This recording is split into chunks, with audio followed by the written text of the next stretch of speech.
December 17, 1967. A single MiG-21 locks onto an American F-4 Phantom over North Vietnam. The pilot has 3 seconds to decide, fire now or lose the advantage forever. He fires. What happens next would rewrite the rules of air combat and prove that sometimes the most dangerous weapon in the sky isn't the one with the biggest gun. Today, we're ranking the deadliest fighter planes ever built, not by speed, not by firepower, but by something far more terrifying, their actual kill records in combat. And the #1 spot? It might surprise you. Throughout history, a handful of aircraft have dominated the skies so completely that their mere presence changed the outcome of wars. These machines didn't just shoot down enemies, they broke the will of opposing air forces. They forced nations to redesign their entire military strategies. But here's what most people get wrong. The deadliest fighter isn't always the newest, the fastest, or the most expensive. It's the one that shows up when it matters most, flown by pilots who know exactly how to use it. So we're counting down from 10 to 1. Each aircraft earned its place through blood, steel, and victories that still echo through military history. Let's begin. Number 10. The Hawker Hurricane. Most people remember the Spitfire when they think of the Battle of Britain. Sleek, elegant, legendary. But here's the truth. The Hurricane shot down more German aircraft than all other British defenses combined. Summer of 1940. The Luftwaffe is pounding Britain into submission. Hitler needs air superiority before he can invade. Wave after wave of German bombers cross the Channel, escorted by Messerschmitt fighters that have already conquered the skies over Europe. The British are outnumbered, outgunned, running out of pilots. And then the Hurricanes arrive. Unlike the Spitfire, the Hurricane wasn't built for glory. It was built for war. Its thick wings could absorb damage that would shred other fighters. Its gun platform was rock solid, perfect for inexperienced pilots who needed every advantage they could get. And it could be repaired in the field with basic tools, something the more sophisticated Spitfire couldn't match. Pilots loved it because it was forgiving, steady, reliable. But most importantly, it killed. By the end of the Battle of Britain, Hurricanes had destroyed over 1,500 enemy aircraft. They tore through German bomber formations like wolves through sheep. The Luftwaffe never recovered. Britain survived. Hitler postponed his invasion indefinitely. And the Hurricane, often forgotten in history books, had quietly saved Western civilization. Total confirmed kills, over 1,500 in the Battle of Britain alone. Thousands more across North Africa, Burma, and Russia. But here's the thing. The Hurricane was already obsolete by 1941. It was slow compared to newer fighters, yet it kept fighting, kept killing, right through to 1945. That's what makes it deadly. Not perfection, persistence. Number 9. The Yakovlev Yak-3. Eastern Front, 1943. Soviet pilots are finally getting an aircraft that can fight the Luftwaffe on equal terms. The Yak-3 was light, dangerously light. Stripping away every unnecessary gram meant it could outturn almost anything Germany could field. At low altitude, where most Eastern Front combat happened, it was a nightmare opponent. German pilots started receiving a directive: avoid combat with Yak-3s below 3,000 meters unless you have a significant numbers advantage. Think about that. The Luftwaffe, arguably the most experienced air force in the world, telling their pilots to avoid fighting a Soviet aircraft. The French Normandy Neiman Squadron flew Yak-3s exclusively. They racked up 99 kills in just 3 months. One pilot, Roland de la Poype, shot down 16 German aircraft without losing a single wingman. But the Yak-3 had a secret weakness.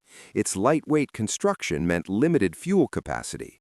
Pilots had roughly 45 minutes of combat time before they had to turn for home, and its wooden construction made it vulnerable to fire.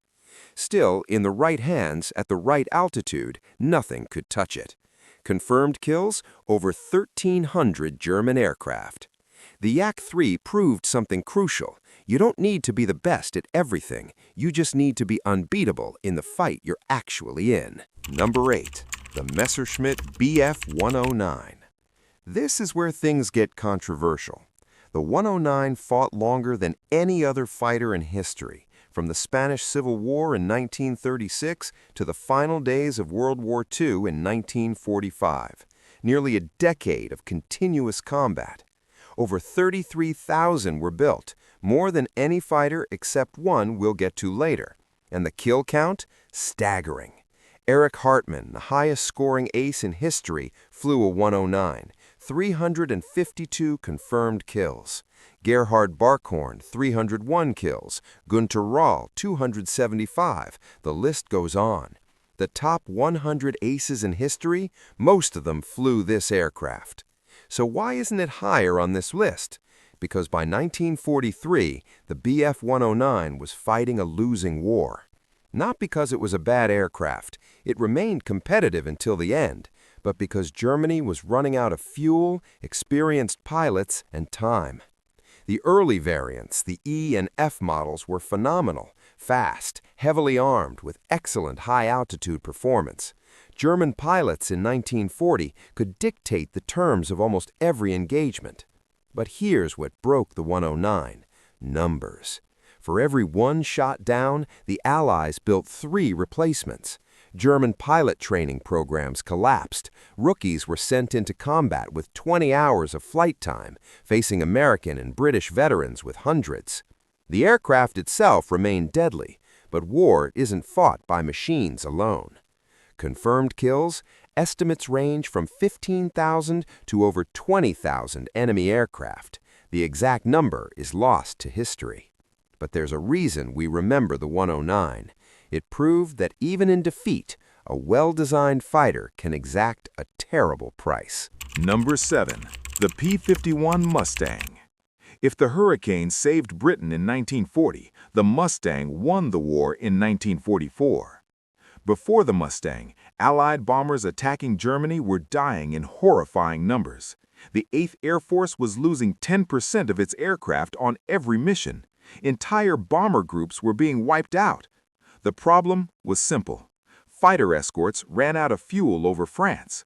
The bombers had to go on alone, and the Luftwaffe was waiting. Then the Mustang arrived. With drop tanks, it could fly all the way to Berlin and back. Suddenly, German fighters couldn't just ignore the escorts and attack the bombers. They had to fight the Mustangs first. And the Mustangs were fast. Really fast. At high altitude, they could run down anything Germany had. Their Rolls-Royce Merlin engines, built under license by Packard, gave them a top speed of 440 miles per hour. But speed wasn't enough. The P-51 was also agile, well-armed, and pilots loved it. It felt responsive, balanced, like an extension of the pilot's will. By the end of the war, Mustang pilots had destroyed over 4,950 German aircraft. They shredded the Luftwaffe over Germany itself, breaking the back of German air defenses. But here's the twist. The Mustang wasn't originally designed as a long-range escort fighter. North American Aviation built it as a low-altitude fighter for the British. It was good, but not great. Everything changed when someone suggested replacing the Allison engine with a Merlin. That single modification transformed it into one of the most important aircraft in history. Confirmed kills: 4,950 enemy aircraft destroyed in the air, plus thousands more on the ground. The Mustang didn't just win battles, it made victory possible. Number 6. The Grumman F-6F Hellcat. Pacific Theater, 1943. American carrier pilots are finally getting the aircraft they've been begging for. The Hellcat wasn't fancy. It was big, heavy, and straightforward, but it had one job: kill Japanese fighters.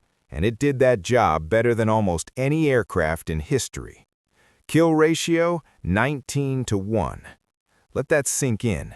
For every Hellcat shot down, 19 Japanese aircraft fell from the sky.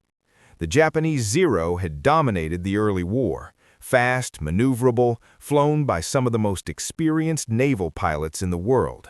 But the Zero had a fatal flaw: no armor, no self-sealing fuel tanks. One burst from the Hellcat's 6.5 caliber machine guns, and it would light up like a torch. The Hellcat, by contrast, could take punishment. Pilots came home with wings shredded, engines smoking, and fuselages riddled with bullet holes. The aircraft just kept flying. Grumman built 12,000 of them in just 2 years. They equipped nearly every American carrier in the Pacific, and they trained an entire generation of naval aviators who would go on to dominate the jet age. But the Hellcat's success wasn't just about the aircraft. American tactics had evolved. Pilots used altitude advantage, diving attacks, and mutual support. They refused to dogfight on the Zero's terms. Still, the Hellcat made it all possible. It was fast enough to dictate engagements, tough enough to survive mistakes, and deadly enough to punish any opponent who gave it an opening. Confirmed kills: over 5,200 enemy aircraft destroyed. The Hellcat won the Pacific War in the air. Without it, the island-hopping campaign would have been impossible. Number 5. The Fokker DR-1 Triplane. Wait, a World War I aircraft in the top 5? Only 320 were ever built. It was slow, cramped, and mechanically unreliable, but in the hands of the right pilot, it was absolutely lethal. The Red Baron, Manfred von Richthofen, scored 19 of his 80 kills in this aircraft. Werner Voss, another German ace, once fought 7 British fighters simultaneously in a DR-1 and nearly won. He shot down 2 before they finally overwhelmed him. The triplane's 3 wings gave it astonishing maneuverability. It could turn inside anything the Allies had. In a dogfight, it was almost impossible to escape. But here's what made it truly deadly: psychological warfare. The bright red triplane became a symbol of German air superiority. Allied pilots feared it. Morale dropped when the word spread that triplanes were in the area. The DR-1 only served for about 6 months before structural failures grounded the fleet. By the time it returned to service, better aircraft were already replacing it. Yet it remains one of the most iconic fighters ever built. Confirmed kills? Difficult to calculate, but aces flying the DR-1 accounted for hundreds of Allied aircraft. Sometimes deadliness isn't about production numbers, it's about the terror you inspire. Number 4. The Supermarine Spitfire.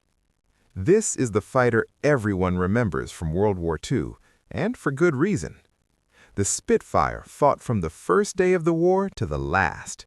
It evolved through 24 major variants, each one more powerful than the last. Early Spitfires had 1,000 horsepower engines.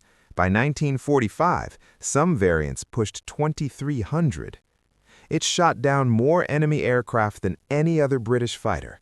Over 20,000 were built, and pilots from 34 nations flew it. But what made the Spitfire special wasn't raw performance, it was adaptability. When Germany introduced the FW-190 in 1941, the Spitfire was suddenly outclassed. British pilots were dying. So Supermarine went back to the drawing board. 6 months later, the Spitfire Mark IX entered service. It could match the FW-190 in every category. The Germans lost their advantage overnight. That's the key. The Spitfire never stopped evolving. When the war demanded low-altitude fighters, they built clipped-wing versions. When they needed high-altitude interceptors, they added pressurized cockpits. When they needed photo reconnaissance, they stripped the guns and added cameras. Pilots loved it. The controls were light, responsive, almost telepathic. Flying a Spitfire felt like dancing with the sky. And it looked beautiful. Graceful elliptical wings, a silhouette that still makes people stop and stare. Confirmed kills? Estimates range from 8,000 to 12,000 enemy aircraft. But numbers don't tell the whole story. The Spitfire became a symbol of resistance, of survival, of Britain's refusal to surrender. Sometimes a weapon's deadliest quality isn't what it destroys, it's what it inspires. Number 3. The MiG-21. The most produced supersonic fighter in history. Over 11,000 built. Still flying in 2024. This is where the Cold War meets reality. The MiG-21 wasn't the best fighter of the jet age, not even close. It had terrible visibility, short range, no radar in early variants, and a reputation for killing its own pilots almost as often as enemy pilots. But it had two things going for it. It was cheap and it worked. Vietnam War, 1965. American pilots expect easy victories over the primitive North Vietnamese Air Force. After all, they're flying F-4 Phantoms, faster, heavier, more advanced. Then, the MiG-21s show up. The MiG was small, radar struggled to track it. It could turn tightly, accelerate quickly, and its cannon was deadly at close range. North Vietnamese pilots used guerrilla tactics in the sky, hit-and-run attacks, ambushes from below, disappearing into ground clutter before American missiles could lock on.